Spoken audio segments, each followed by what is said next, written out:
今回は白髪が改善する黒ごまハニーの効能と作り方をご紹介いたします。こんにちは、里山日記です。黒ごまを食べて白髪の根元が黒く生えてきたというお話は聞いたことありませんか？漢方では黒ごまに若返り効果、活力増強作用があるとされています。黒ごまの育毛効果で薄毛が改善したとの声もあります。なぜ白ごまではなく黒ごまなのかという疑問があると思います。漢方では色の黒い食べ物は五臓のうちの腎の働きを助けると言われています。腎は生命エネルギーの貯蔵庫と言われ、成長や発育、生殖活動をコントロールし、骨や歯、髪の毛の成長を司ります。腎が弱ると腰痛、歯の脆さ、耳鳴り、脱毛、不妊、老化が進むとされます。白ごまは肺に作用し、気と呼吸をコントロールするとされ、皮膚、免疫機能などの体のバリアに関する働きを持っています。髪の毛のことに着目する場合、黒ごまが良いということになります。また、ごまには若返りのビタミンとして知られているビタミン E や糖の代謝を促すビタミン B 群、ミネラルが多く含まれています。また、ゴマリグナンという強い抗酸化作用のある成分があります。有名なセサミンやセサミノールもゴマリグナンの一種です。これらのゴマ成分と蜂蜜の成分が合わさって白髪の改善効果が期待できるのです。黒ごまハニーは1日に大さじ1杯で OK です。パンに塗ったり、アイスクリームに混ぜてごまアイスにしたり、ヨーグルトにかけたり、ごま和えなど食べ方はいろいろあります。それでは黒ごまハニーの作り方をご紹介いたします。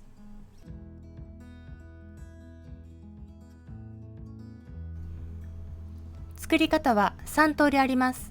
簡単な方法からご紹介していきます。一番簡単な方法は市販の練りごまを使う方法です。中身が分離していることがあるので、使う前によく振ります。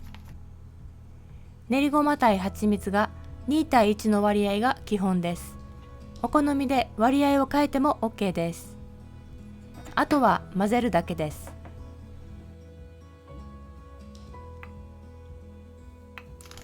次にいりごまを使う方法です。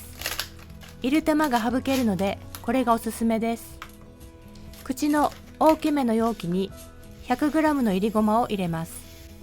この容器に作ったものをそのまま保存するので、洗い物を減らします。ブレンダーを使います。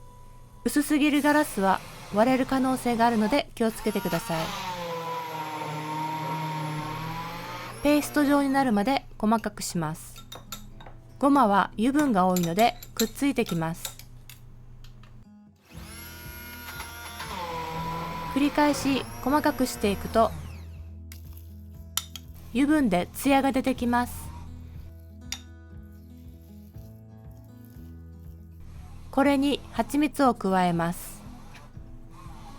ごまが 100g なので 50g の蜂蜜を入れます。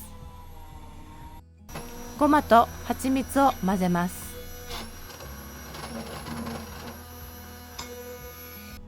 蜂蜜を混ぜたものです。パンに塗って食べるにはこのくらいの状態が使いやすいです。もうちょっととろっとしているのがお好みな方はごま油を少しずつ足して調整できます。最後にいられていないごまを使う場合はフライパンで軽くいります。焦げないように気をつけましょう。ごまはいることで香ばしくなり、殻にひびが入りペーストにしやすくなります。入り終わったら冷まして使います。後の作業は先ほどのブレンダーを使う方法と同じです。冷蔵庫保存すると硬くなるので蓋付き瓶で常温保存しています。作ってから常温で1ヶ月持ちますが、少しずつ作って新鮮なものを食べるのがおすすめです。ご視聴いただきありがとうございました。薬草活用野菜、果物、山菜を長く楽しむをお届けしていきます。チャンネル登録していただけると励みになります。